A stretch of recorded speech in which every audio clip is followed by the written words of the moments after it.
बिस्मिल्लाहिर्रहमानिर्रहीम। अस्सलाम वालेकुम। 94 न्यूज़ की खास खबरों के साथ मैं हूं ताहा। खबर शामिल करते हैं मंडी बहाउद्दीन से। अजहर इकबाल की तफसीलात के मुताबिक। बिस्मिल्लाहिर्रहमानिर्रहीम। अस्सलाम वालेकुम। 94 न्यूज़ की खास खबरों के साथ मैं हूं ताहा। खबर शामिल करते हैं मंडी बहाउद्दीन से शान अशरफ की तफसीलात के मुताबिक। एक अहम खबर से आप लोगों को अपडेट करते चलते हैं। मॉडल टाउन में डकैती की वारदात। डाकू 13 तोले सोना और नकदी लूटकर फायरिंग करते हुए फरार हो गए। घर में दाखिल होते और फरार होते हुए डाकुओं की सीसीटीवी फुटेज 94 न्यूज़ ने हासिल कर ली। शान अशरफ की तफसीलात के मुताबिक मंडी बहाउद्दीन के इलाका मॉडल टाउन में जुहेब नामी शहरी के घर 2 मुसल्लह डाकू दाखिल हुए। असला के जोर पर अहले खाना को जरगा माल बना लिया।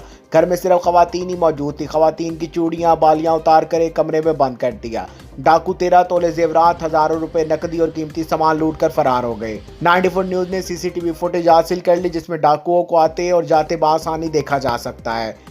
शहरी शोर की आवाज़ सुनकर घरों के बाहर जमा हो गए जिस पर डाकुओं ने फायरिंग कर दी। शहरियों ने छुपकर अपनी जान बचाई और डाकू फायरिंग करते हुए फरार हो गए। डकैती की वारदात थाना सिविल लाइन की हदूद में हुई है। पुलिस का कहना है कि इलाका की नाकाबंदी कर दी गई है। जल्द ही मुलजिमान को गिरफ्तार कर लेंगे। अब तक के लिए सिर्फ इतना ही। मजीद खबरों और अपडेट के लिए 94 न्यूज़ के साथ रहेगा। अपना ख्याल रखिएगा। अल्लाह हाफिज।